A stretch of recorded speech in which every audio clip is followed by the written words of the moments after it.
Contrary to the history you may have been taught in school, women have always been on the forefront of technological advancement.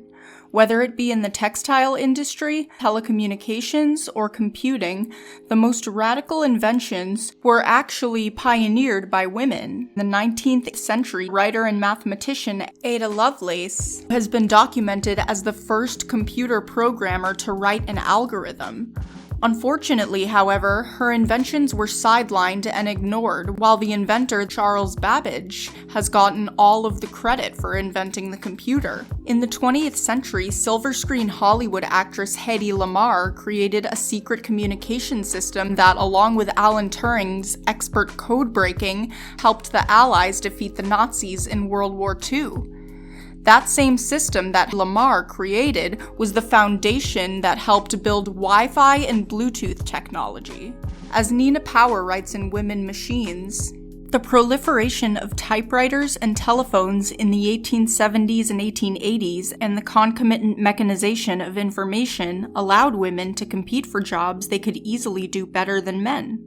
Machines can also be weaponized against women and used to exploit female bodies, and in popular culture, one of these representations of exploitation is considered to be gynoid robots, otherwise known as the Fembot, a technologically advanced, hyper-feminine robot that is often, but not always, used as a form of sexual servitude for their male subjects. But what is particularly interesting about the Fembot is the way that she provides a mirror into the human psyche, and also the ways that fembots are starting to mold humans to mimic them, which we see in public figures and influencers like the musician Poppy and the man-made fembot influencer Lil Miquela, whose creators basically took cues from the hyper-perfectionism that we see all over social media. Now, the use of dolls and robots for sexual gratification is absolutely nothing new.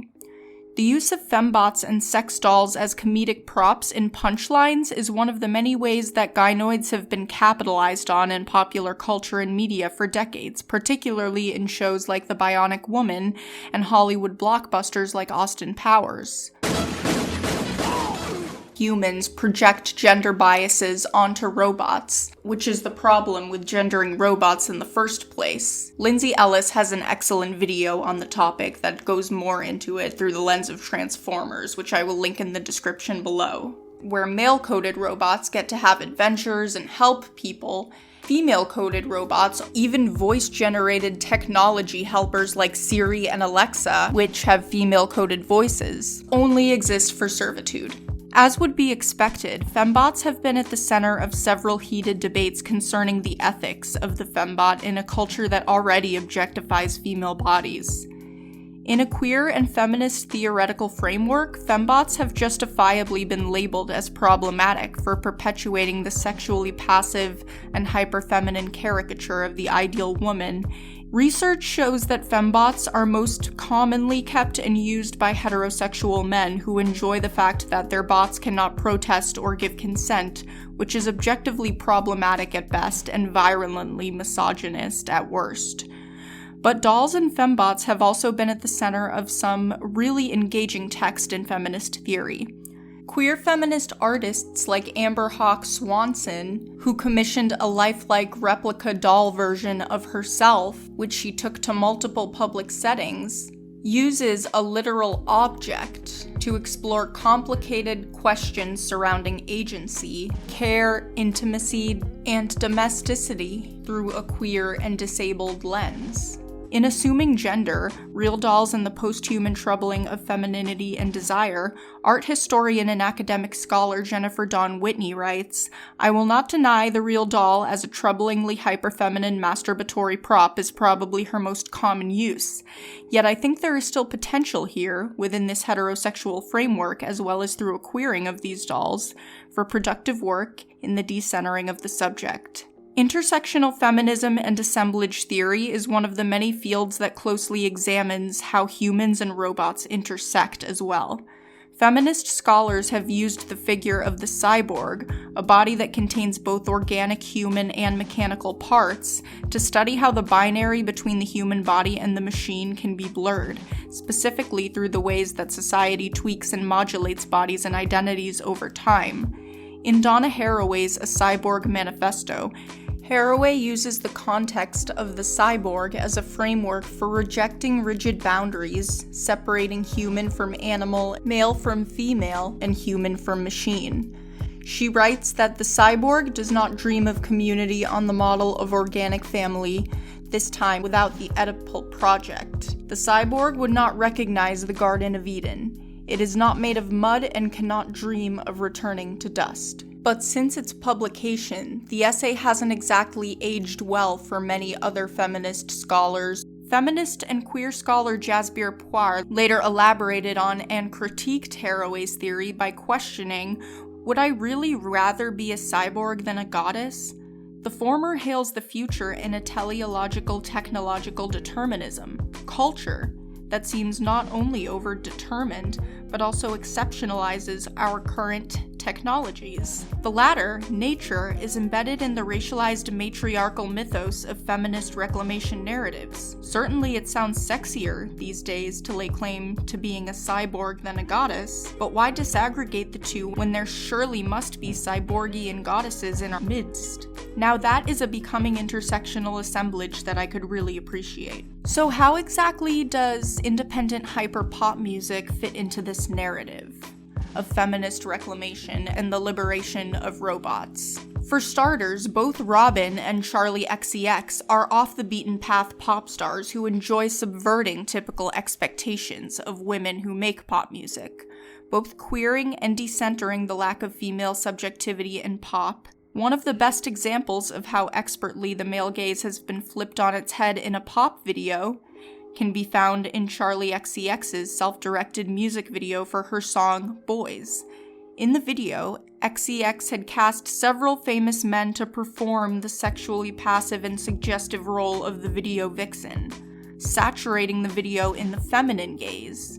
Both Charli XCX and Robyn have songs called Fembot, with lyrics where they each embrace the unapologetically female quality of the machine through a queered and feminist lens. While many people would balk at the idea of humanizing gynoid robots, Charli and Robyn do the opposite. They each take on the voices of the machines and turn the Fembot into an assertive and authoritative agent of desire instead of the other way around. Robyn opens her song with, I've got some news for you. Fembots have feelings too. This immediately subverts the expectations of listeners because it humanizes the machine right away. People at large fear the idea of a world where the use of sex robots only increases, and for valid reasons. Once the line between robots and humans is blurred, the less likely people will be to actually seek consent. This discussion becomes all the more necessary so that we will not lose grip of the urgency of consent and autonomy in a future where the use of inanimate objects as companions will only increase. This is the exact discussion that Charli XCX and Robyn are pushing forward with these songs, deliberately or indeliberately, centering the Fembot as the subject. Instead of taking on a voice that fears the dystopian sci-fi element of robots, Robyn turns her song into a meta-commentary on the ability for robots to provide humans with a mirror into their own psyche. In an interview with Pitchfork, Robyn said, "The classic dystopian theory about the future is not really as interesting to me. Fembot is not really about the future or about space or anything. It's about now. Technology is becoming more organic, and using the word fembot or robot in a song makes things more human to me." Charli XCX does the same in her song. What makes the lyrics stand out is the fact that the robot is the assertive and dominant voice that we get to hear. Hot wire if you mess it up, I'm self-destruct. The artists featured on the song, Dorian Electra and Mickey Blanco, join her in the act of decentering the subjectivity of a human who is thought to be in control of the bot. Dorian Electra has one of the most killer lines in the song, where the robot is the one controlling their human partner, and not the other way around. You're just my human toy, and I am programmed to search and destroy. Then we get Mickey Blanco's verse, where they swoop in and roleplay as the Fembot, outsmarting its human counterpart.